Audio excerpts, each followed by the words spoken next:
أعوذ بالله من الشيطان الرجيم بسم الله الرحمن الرحيم الحمد لله رب العالمين الصلاة والسلام على أشرف الأنبياء والمرسلين أبي القاسم محمد اللهم صل على محمد وآل محمد وآل بيت الطيبين الطاهرين المعصومين المظلومين ولعنة الله على قوم الظالمين.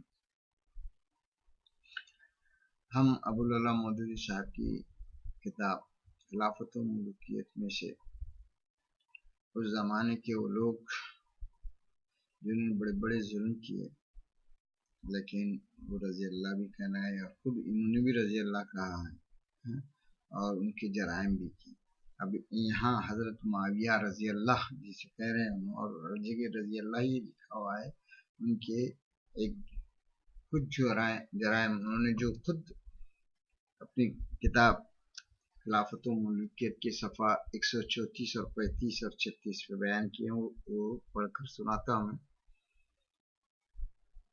اس دور کے تغیرات میں یعنی معاویہ صاحب کے تغیرات میں اس دور کے تغیرات میں ایک اور اہم تغیر تھا کہ مسلمانوں سے امر بالمعروف اور نہی عن المنکر کی آزادی سلب کر لی گئی. حالانکہ اسلام نے اسے مسلمانوں کا صرف حق ہی نہیں بلکہ فرض قرار دیا تھا اور اسلامی معاشرہ اور ریاست کا صحیح راستے پر چلنا اس پر منحصر تھا کہ قوم کا ضمیر زندہ اور اس کے افراد کی زبانیں آزاد ہوں.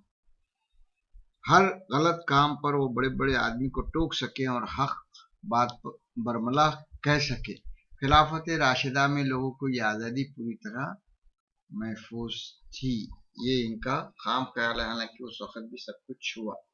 خلفائے راشدین اس کی نہ صرف اجازت دیتے تھے بلکہ ان پر لوگوں کی ہمت افزائی کرتے تھے. ان کے زمانے میں حق بات کہنے والے ڈانٹ اور دھمکی سے نہیں تعریف اور تحسین سے نوازے جاتے تھے اور تنقید کرنے والوں کو دبایا نہیں جاتا تھا بلکہ ان کو معقول جواب دے کر مطمئن کرنے کی کوشش کی جاتی تھی. لیکن دور ملوکیت میں ضمیروں پر قفل چڑھا دیے گئے اور زبانیں بند کر دی گئی. اب قاعدہ یہ ہوگا کہ منہ کھولو تو تعریف کے لیے کھولو ورنہ چپ رہو. اگر تمہارا ضمیر ایسا ہی زوردار ہے کہ تم حق گوئی سے باز نہیں رہ سکتے تو قید اور قتل اور کوڑوں کی مار کے لیے تیار ہو جاؤ. چنانچہ جو لوگ بھی اس دور میں حق بولنے اور غلط کاریوں پر ٹوکنے سے باز نہ آئے ان کو بدترین سزائیں دی گئی تاکہ پوری قوم دہشت زدہ ہو جائے. اب یہاں پر اس نئی پالیسی کی ابتدا حضرت معاویہ رضی اللہ تعالیٰ عنہ انہوں نے لکھے جو کہ زمانے میں حضرت حجر بن عدی کے قتل 51 ہجری سے ہوئی، جو ایک زاہد و عابد صحابی اور صلاح امت میں ایک اونچے مرتبے کے شخص تھے.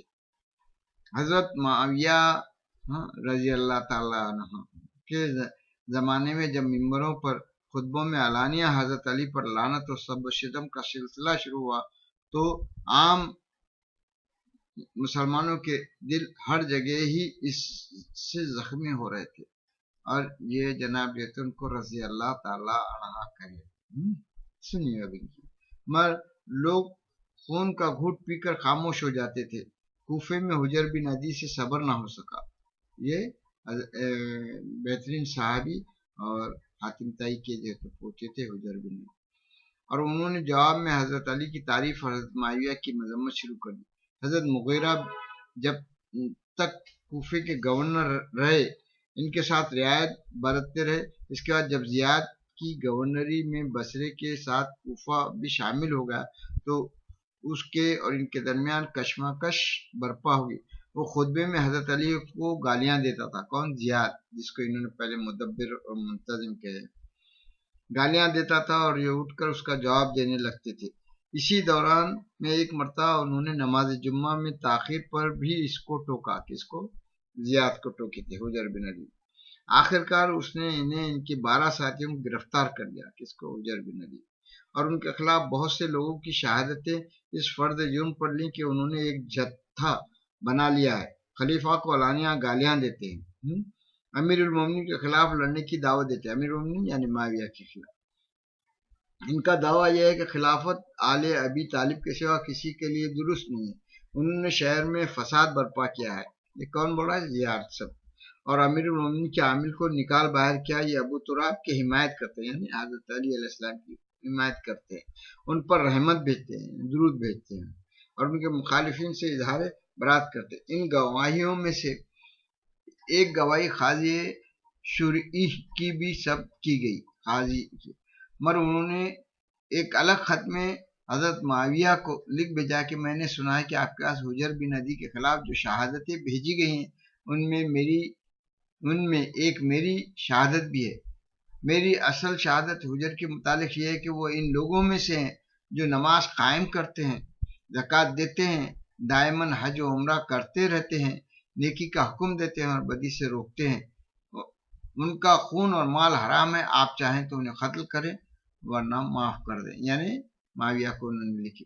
اس طرح یہ ملزم یعنی 12 کے 12 معاویہ کے پاس گئے۔ اب یہ معاویہ جو حضرت معاویہ رضی اللہ عنہ کے لحاظ سے ہیں، کیا کہہ رہے ہیں؟ حضرت معاویہ رضی اللہ تعالیٰ عنہ لکھ رہے ہیں کے پاس بھیجے گئے، انہوں نے ان کے قتل کا حکم دے دیا۔ یعنی اتنے اچھے صحابیوں کو، اتنے اچھے لوگوں کو قتل کا حکم کون دیے ہیں؟ دینے والے یہی رضی اللہ سے۔ قتل سے پہلے جلادوں نے ان کے سامنے جو بات پیش کی تھی وہ یہ تھی کہ ہمیں حکم دیا گیا ہے کہ اگر تم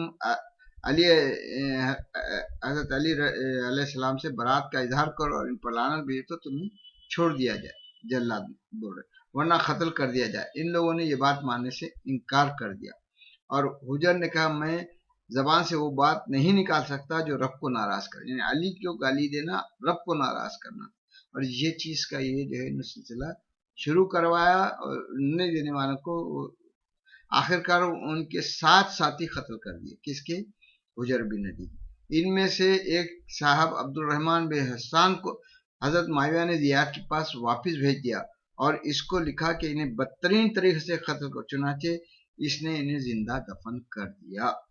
یہ جو تو حضرت معاویہ رضی اللہ تعالیٰ عنہ کا ظلم، اور اسی ظلم کے بارے میں انہوں نے ایسا ظلم ہونے والی کیا سزا ہے، کیا ہے، اپنی اسی کتاب کے صفحہ نمبر 39، صفحہ نمبر 44، صفحہ نمبر 38 میں پرانی آیتیں سے جو ہے بتائیں کہ کتنا یہ بڑا ظلم ہے ایسا کرنا۔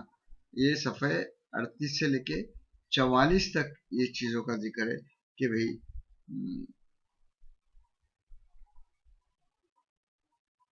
یہ سب لکھنے کے باوجود جب لوگوں کے درمیان فیصلہ کرو تو عدل کے ساتھ کرو۔ سورہ نساء کی آیت، اپنی خواہش کی پیروی نہ کرو، وہ خدا کے راستے سے تجھے بھٹکا لے جائے گی۔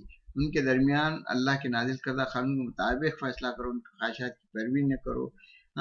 یہ سب جو ہے انہوں نے لکھے، اور یہاں کسی جان کو جسے اللہ نے حرام کیا حق کے بغیر قتل نہ کرو، یہ بنی اسرائیل کی آیت، یہ اپنے مال آپس میں ناجائز طریقے سے نہ کھا جاؤ۔ یہ سب لکھنے کے بعد جو ہے اس طریقے سے یہ ظلم کرنے والے کو رضی اللہ کہہ رہے ہیں کہ یہ سب اس نے ظلم کیا، 12 لوگوں کو گرفتار کر کے 7 لوگوں کو ایسا بتایا، اور ایک حسان جو تھے ان کو تو زندہ دفن کر دیا گیا، انہیں زندہ دفن کر دیا۔ تو آج بھی جو ہے اسلام کا نام لینے والے، خلافت کی جھوٹے دعوے دار بننے والے اس طرح سے ظلم کر رہے ہیں، اور یہ ظلم کرنے کے باوجود بھی ان کو جو تو رضی اللہ کہا جاتا ہے۔ اس واقعے پہ جو معاویہ نے کیا اس پہ خود اس زمانے میں ام المؤمنین عائشہ جو تھیں انہوں نے بھی جو ہے تو خلاف احتجاج کیا، یا آگے انہوں نے بیان کیا۔ اس واقعے نے امت کی تمام صلاحہ کو دل ہلا دیا۔ حضرت عبداللہ بن عمر اور حضرت عائشہ کو یہ خبر سن کر سخت رنج ہوا۔ حضرت عائشہ نے حضرت معاویہ کو اس فعل سے باز رکھنے کے لیے پہلے ہی خط لکھا تھا۔ بعد میں جب ایک مرتبہ حضرت معاویہ ان سے ملنے آئے تو انہوں نے فرمایا اے معاویہ تمہیں حجر قتل کرنے کا خدا کا ذرا خوف نہ ہوا؟ یہ جو حضرت معاویہ کے گورنر خراسان ربیع بن زیاد الحارثی نے یہ خبر سنی تو پکار خدایا اگر تیرے علم میں میرے اندر کچھ خیر باقی ہے تو مجھے دنیا سے اٹھا لے۔ یعنی لوگ خبر سن کر بھی اتنا بڑا ظلم ہوا ہے۔ اب یہ بھی رضی اللہ ہے ان کے پاس۔ حضرت حسن بصری فرماتے ہیں کہ حضرت معاویہ کے 4 افعال یا حضرت معاویہ کے 4 افعال ایسے ہیں کہ اگر کوئی شخص ان میں سے کسی ایک کا ارتکاب بھی کرے تو اس کے حق میں مہلک ہے، ہلاک ہو جائے گا اور جہنم میں چلے جائیں گے۔ ایک ان کا اس امت پر